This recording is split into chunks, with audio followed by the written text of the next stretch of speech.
Hello friends, আপনারা কেমন আছেন? আশা করি আপনারা সকলেই ভালো আছেন। প্রতাপ একাডেমি কোচিং পরিবারে আপনাদেরকে সকলকেই স্বাগত জানাই। ডিএকেএস নিয়ে আরও একটি গুরুত্বপূর্ণ ভিডিওতে আপনাদেরকে সকলকেই স্বাগত জানাই। বকেয়া ডিএর কিছু তো দিন ডিএ মামলায় রাজ্যকে নির্দেশ সুপ্রিম কোর্টের। কী গুরুত্বপূর্ণ আপডেট উঠে আসছে?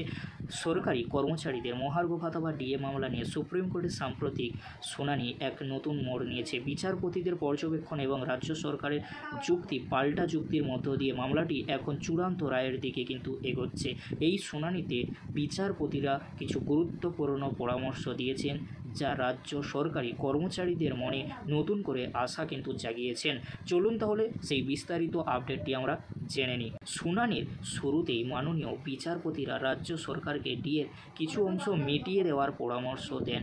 বিচারপতিদের মতে রাজ্যের বাইরে কর্মরত কর্মচারীরা ডিএ পেলেও রাজ্যের ভেতরের কর্মচারীরা তা থেকে বঞ্চিত হচ্ছেন, যা এক ধরনের বৈষম্যমূলক আচরণ। এই বৈষম্য দূর করার জন্য বিচারপতিরা সরকারকে বলেন, আপনারা কিছু করুন, প্লিজ ডু ইট। এই মন্তব্যের মাধ্যমে বিচারপতিরা ডিএ মেটানোর ব্যাপারে তাদের সদিচ্ছা প্রকাশ কিন্তু করেছেন। অবিলম্বে পদক্ষেপের আর্জি কিন্তু করেছেন। মামলার রায় যাই হোক না কেন, বিচারপতিরা মৌখিকভাবে রাজ্য সরকারকে কিছু পরিমাণ বকেয়া মিটিয়ে দেওয়ার নির্দেশ দেন। কোনো নির্দিষ্ট শতাংশ উল্লেখ না করে বিচারপতিরা বলেন, যে কোনো পরিমাণ দিন, গিভ এনি অ্যামাউন্ট। এই মৌখিক নির্দেশনার মাধ্যমে বিচারপতিরা বুঝিয়ে দেন যে কর্মচারীদের বকেয়া ডিএ মেটানোর বিষয়টি অত্যন্ত জরুরি। অন্যদিকে রাজ্য সরকারের প্রতিনিধিরা 2009 সালের রোপা রুলসের উল্লেখ করে বলেন যে সর্বভারতীয় উপভোক্তা মূল্য সূচক এবং রাজ্যের নতুন ডিএ নিয়মের মধ্যে সমতা আনা হয়েছে।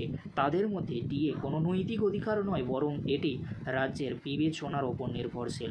রাজ্য সরকার তাদের আর্থিক পরিস্থিতি এবং নিয়মকানুনের ভিত্তিতেই ডিএ দেওয়ার সিদ্ধান্ত নেবে বলে জানা যায়। বিচারপতিদের প্রশ্ন। বিচারপতিরা এআই, সিপিআই এবং রাজ্য সরকারের নতুন ডিএ নিয়মের মধ্যেকার পার্থক্য নিয়ে প্রশ্ন কিন্তু তোলেন। রাজ্য সরকার কিভাবে এআই, সিপিআইয়ের বাইরে গিয়ে নিজেদের মতো করে ডিএর নিয়ম তৈরি করছে তা নিয়ে বিচারপতিরা তাদের সংশয় প্রকাশ করেন।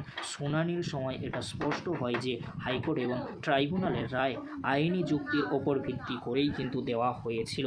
রাজ্য সরকারের যুক্তি পেশের পর মামলাটি পরবর্তী শুনানির জন্য তালিকাভুক্ত করা হয়েছে, যা সম্ভবত আগামীকাল বা পরশুর মধ্যেই অনুষ্ঠিত হবে। এরপর confederation of state government employees তাদের বিস্তারিত যুক্তি পেশ করবে। আশা করা হচ্ছে আগামী 2 দিনের মধ্যে এই মামলার চূড়ান্ত রায় ঘোষণা করা হবে, যা রাজ্য সরকারি কর্মচারীদের জন্য অত্যন্ত গুরুত্বপূর্ণ হতে চলেছে। এই ছিল সর্বশেষ আপডেট। ভিডিওটি দেখার জন্য আপনাদেরকে অসংখ্য ধন্যবাদ।